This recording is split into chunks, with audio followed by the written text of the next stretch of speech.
To study about the work done in rotating the dipole in uniform electric field. If a dipole is placed in uniform electric field is rotate from its equilibrium position, the work has to be done. Already we know that whenever a positive charge placed in electric field, there acts a force in direction of field. सबको पता है कि जब कभी भी कोई charge electric field में रखा है तो उस पर एक फोर्स काम करता है, उस फोर्स का डायरेक्शन फील्ड के डायरेक्शन में होता है, जिसकी value F equal to charge के मैग्नीट्यूड और इलेक्ट्रिक फील्ड के मैग्नीट्यूड के प्रोडक्ट के बराबर होता है, F इक्वल टू QE. अगर if negative charge is placed in electric field, it also experiences a force in opposite direction of the electric field. अगर कोई निगेटिव चार्ज है फील्ड में रखा है तो उसके ऊपर एक फोर्स लगता है जिसका direction opposite to the electric field. यहाँ पे इलेक्ट्रिक फील्ड का डायरेक्शन राइट साइड में है तो निगेटिव चार्ज में फोर्स उसके अपोजिट लेफ्ट में लगेगा. अगर पॉजिटिव है तो फोर्स फील्ड के डायरेक्शन में काम करता है. तो that is the basic concept. Second चीज equilibrium. There are three type of equilibrium. One is stable equilibrium, unstable equilibrium, and stable, unstable, and neutral equilibrium. Stable equilibrium. Suppose whenever the position, जब कभी भी किसी body की position change करें और उस position को रीगेन कर ले तब कहलाता है स्टेबल इक्विलिब्रियम. और अपोजिट रोटेट कर जाए न रीगेन कर पाए तो अनस्टेबल इक्विलिब्रियम कहते हैं. और सेम पोजीशन में रुक जाए तो हम कहते हैं कि एक न्यूट्रल इक्विलिब्रियम है. तो अगर हम इसी तरह से अगर हम कोई डाइपोल इस इलेक्ट्रिक फील्ड में रखा है, सपोज करो ये डाइपोल के पास दो चार्ज होते हैं. Dipole has two charge, positive and negative charge. It place in electric field. The direction of dipole moment always from negative charge to positive charge. It is denoted by B. हमेशा जब कभी भी कोई dipole electric field में रखा है तो dipole का मतलब होता है दो इक्वल और अपोजिट चार्ज शॉर्ट डिस्टेंस पे हो और डाइपोल मोमेंट का डायरेक्शन हमेशा नेगेटिव चार्ज से पॉजिटिव चार्ज की ओर होता है. और इसको डिनोट किससे करते हैं? P से करते हैं. Positive charge, in this case positive charge experiences a force in which direction. तो नेचुरली एवरीबॉडी नो कि जब कभी भी positive charge, whenever a positive charge placed in electric field, it experiences a force in direction of field. तो therefore this charge, there it has positive charge ना, positive charge ना, so it experiences, ये field के direction में force experience करेगा F equal to Q. लेकिन यहां पे there is negative charge, negative charge ना, तो negative charge experiences a force in which direction? Just opposite direction ना.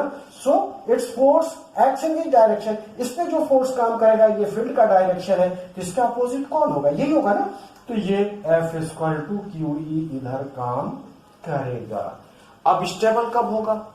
स्टेबल तब होगा जब इसकी पोजीशन, स्टेबल इक्विलिब्रियम, जब इसकी पोजीशन चेंज करें और अपनी पोजीशन को रीगेन करें. सपोज करो इस डाइपोल को हमने थोड़ा सा टर्न कर दिया. कितने एंगल पे टर्न कर दिया? थीटा पे. Suppose this dipole is turn up to the 30 degree at theta degree, then this positive charge experiences a force in which direction? ये पॉजिटिव चार्ज फोर्स किधर एक्सपीरियंस करेगा? तो आंसर आएगा कि पॉजिटिव चार्ज होता है फोर्स फील्ड के direction में. ये फोर्स इधर लगेगा और इसकी value F equal to QE होगा क्योंकि इलेक्ट्रिक फील्ड ही है. और इस पे फोर्स, अब सोचो इस पे force F equal to QE in opposite direction है. जब ये डाइपोल पे एक फोर्स इधर लग रहा है और दूसरा फोर्स इधर लग रहा है तो ये डाइपोल क्या कर जाएगा? रोटेट कर जाएगा और ये डाइपोल एक टर्निंग इफेक्ट शो करेगा, यानी यहां पे एक टार्क काम करेगा. तो हम जानते हैं कि the torque acting on a dipole, then torque on torque on dipole at this instant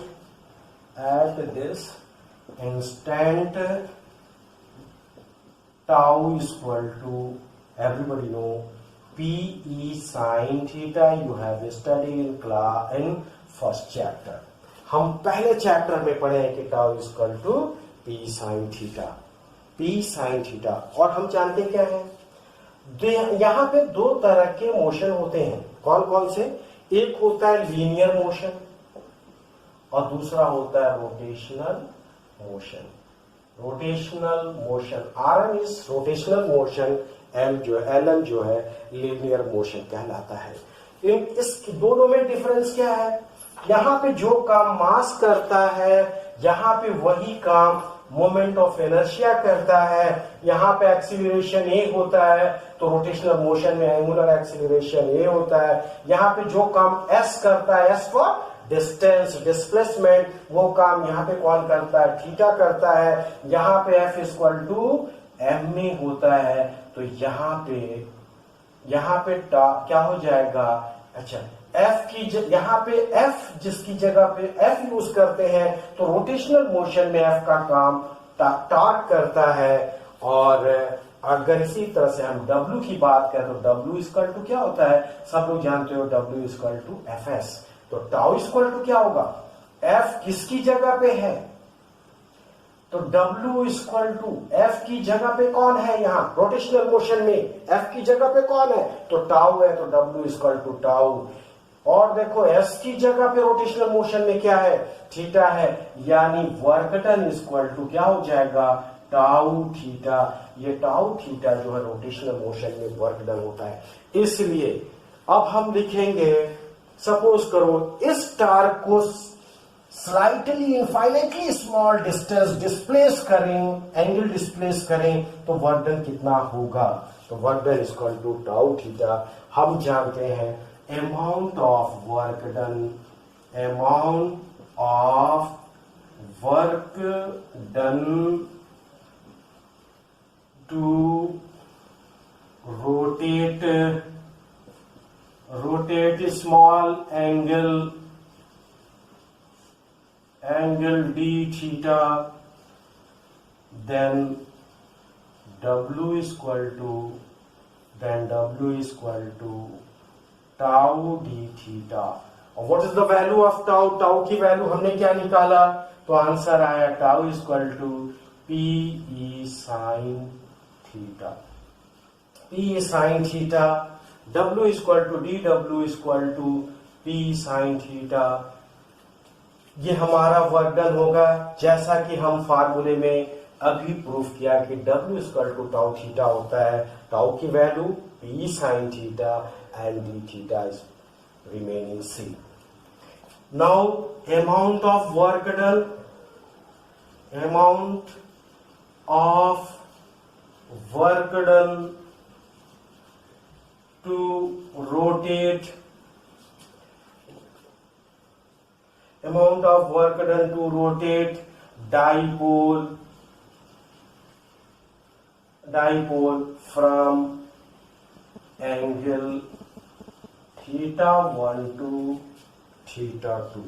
theta 1 to theta 2 rotate करने में किया गया वर्क डन, तो हम लिखेंगे W equal to PE integration from theta 1 to theta 2 sin theta d theta. Amount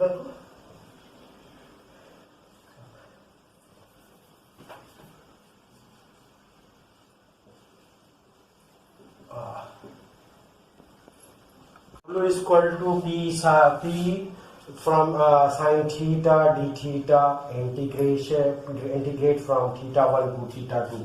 What's the value of integration of sin theta?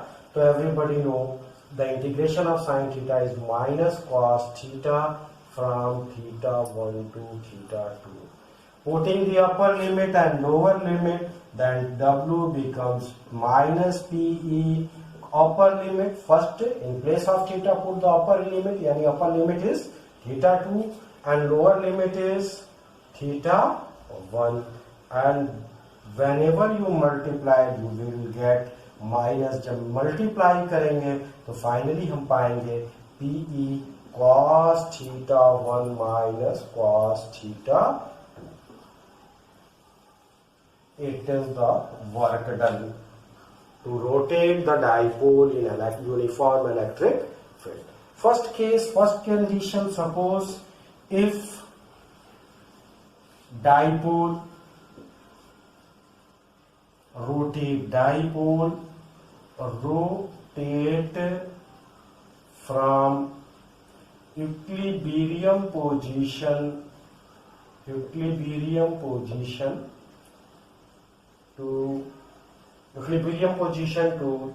theta degree. Equilibrium position means equilibrium when the dipole, ये electric field है और dipole उसी के along रखा हो तो ये कहलाता है इक्विलिब्रियम पोजीशन. P और E के बीच का एंगल कितना होता है? 0. यानी theta 1 is 0 and theta 1 is 0 degree and theta 2 is equal to theta.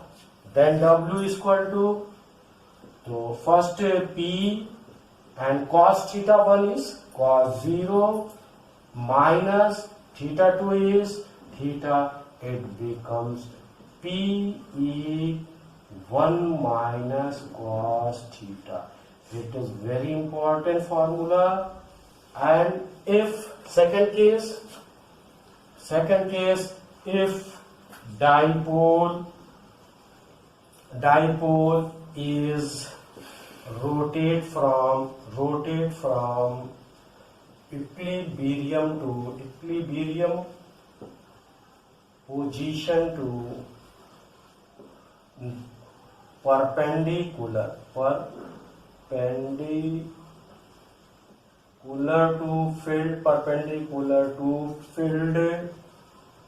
to field, it means equilibrium. First is equilibrium. Equilibrium means theta 1 is 0 and theta 2 perpendicular means perpendicular to field means 90 degree. Yani theta 2 is 90 degree. Then W is equal to PE cos 0 minus cos 90.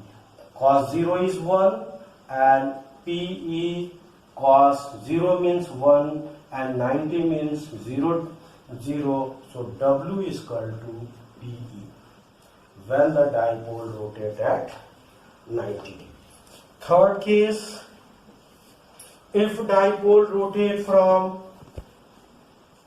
dipole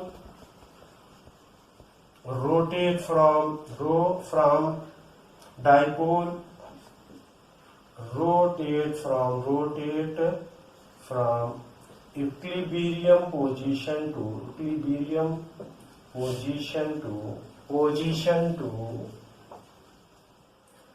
180 degree, that is unstable position.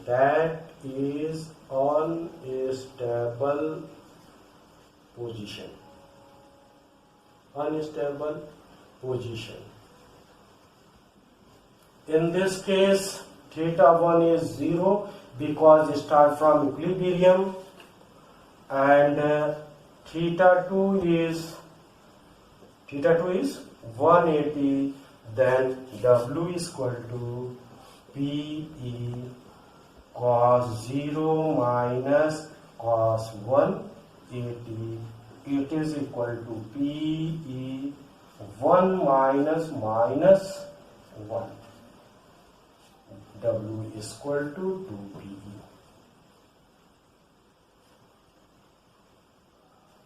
It is total work done in all cases.